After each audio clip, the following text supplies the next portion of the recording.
Okay, Nancy, we can see your screen, but we can't hear you yet. Thank you.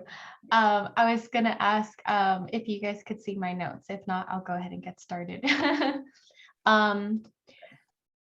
Perfect. My name is Nancy Gonzalez-Villatoro. As was said, my project is investigating the effects of microaggressions on career aspirations and learning competencies among Latinx undergraduates.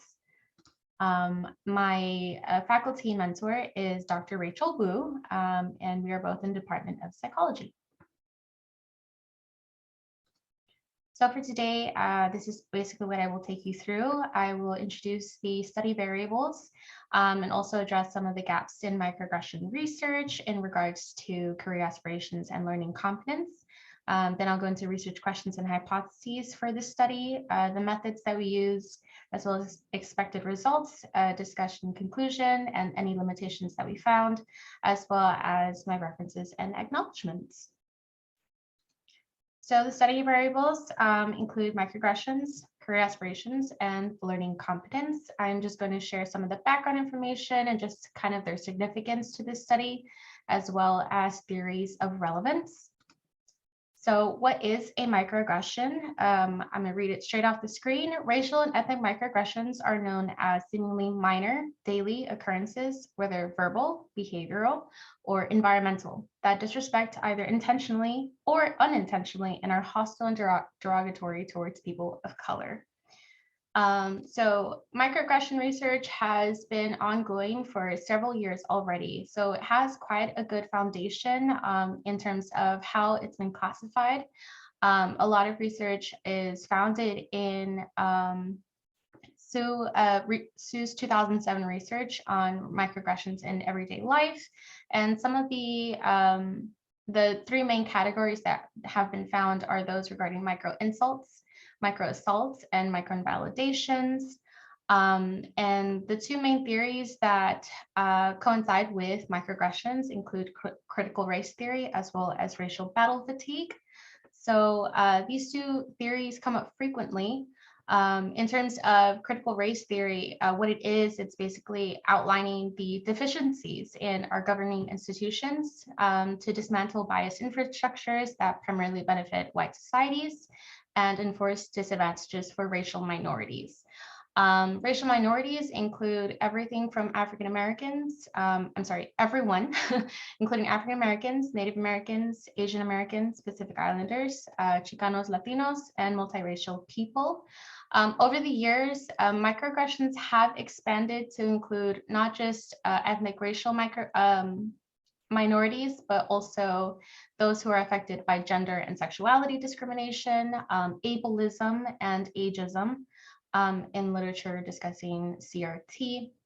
In terms of racial battle fatigue, what that is just describing how racial minorities have to face up against these racially driven experiences in college environments, and some of the social psychological stress symptoms that have been associated with RBF include frustration, anger, exhaustion, physical avoidance, psychological or emotional withdrawal, escapism, a lot of things.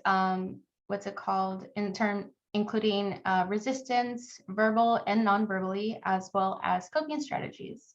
And so all of these things are associated with microaggressions, and that is why they are important for this study, specifically working with undergraduate students or undergraduate populations.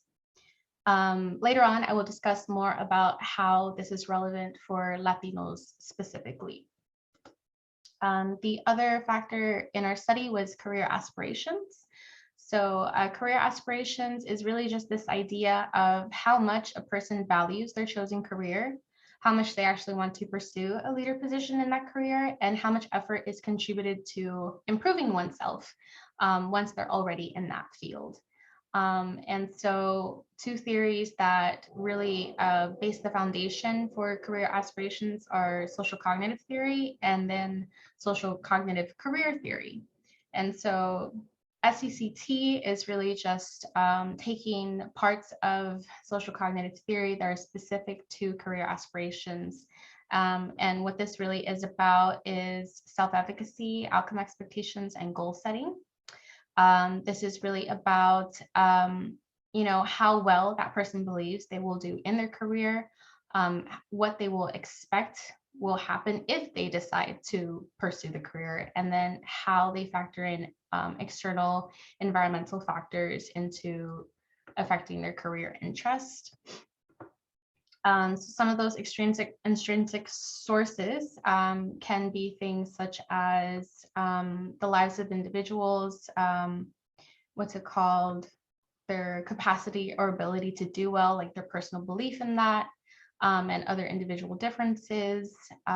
These individual differences really coincide with microaggressions as well, because they are usually related to racial ethnic factors, sexuality factors, gender identity, and then contextual differences. So related to extrinsic sources include socioeconomic status, and as well as sources of social support.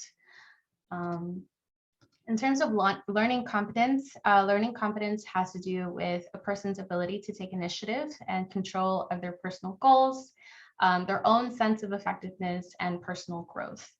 And the theory that really informs learning competence is self-determination theory, which is just the continuum from non-self-determination to self-determination, and how that can lead to amotivation, and then how extrinsic and intrinsic motivation affects that self-determination. And so this table here is just showing the different parts of the continuum and how, let's say, for instance, extrinsic motivation, what plays into that, the different types of internal emotional regulation, how it's affected by external factors, and how amotivation is just not being regulated at all, and how that relates to learning competence. So all of these three factors really play a crucial role into the development and the context of what it is to be an undergraduate student. The issue is that there isn't a lot of research specific to Latinos that looks at these factors and how they are affected by microaggressions. So research questions and hypotheses for these studies include our first research question, which is just how does the level of experience with microaggressions relate to perceived competence for learning? And our second question is, how does the level of experience with microaggressions relate to career aspirations? And so the hypotheses for this study is just that the higher level of microaggression instances, so the more experience you have facing microaggressions in your daily life, will significantly predict lower levels of career aspirations, meaning you won't have those same aspirations or that same self-efficacy to or like personal belief to think that you will do well in your career. And then also perceived learning competence. So microaggressions will have a significant effect in lowering how much a student believes in themselves to, actually succeed in their studies as a Latinx undergraduate student. So the methods for this study, the proposal is, or not the proposal, but what we are hoping to recruit for this study is approximately 200 Latinx undergraduate students that will be recruited from UCR. They are asked to complete these surveys, which is including the racial and ethnic microaggression scale, the career aspiration scale, and as well as the perceptions of competence scale. These questions are loaded on Qualtrics, and I'll show you all some examples of what those questionnaires look like. And they will be distributed to undergraduate psychology courses to take via the SONA system. The way that the data will be analyzed will be through regression analysis, and this will be conducted using participants' aggregate scores. I just realized my time. So this is an example of the RUN scale. A question that is asked is, I was ignored at school or at home because of my race and ethnicity, and students will be asked, to pick from 1 to 6, from none of the time to all of the time, and they are also welcome to skip any questions they're not comfortable asking. Some of the salient categories in comparison to Sue's research for the REM scale include these: assumptions of inferiority, second-class citizen, and assumptions of criminality, microinvalidations, exoticization, assumptions of similarity, environmental microaggressions, and workplace school microaggressions. So just looking at these, we can already see which would be relevant for college students. The second measure is the career aspiration scale. Some questions that would be asked is, I hope to become a leader in my career field. And students are asked, whether this is true to them or not true to them on a scale of 0 to 4. Perceptions of competence, same thing. An example of a question is, I am capable of learning the material in this course. And that is from a scale of 1 to 7, not at all true to very true.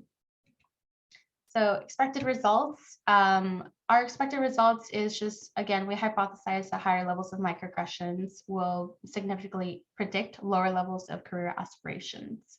And my time is up, but just lastly, some of the discussion and conclusions here, really quickly.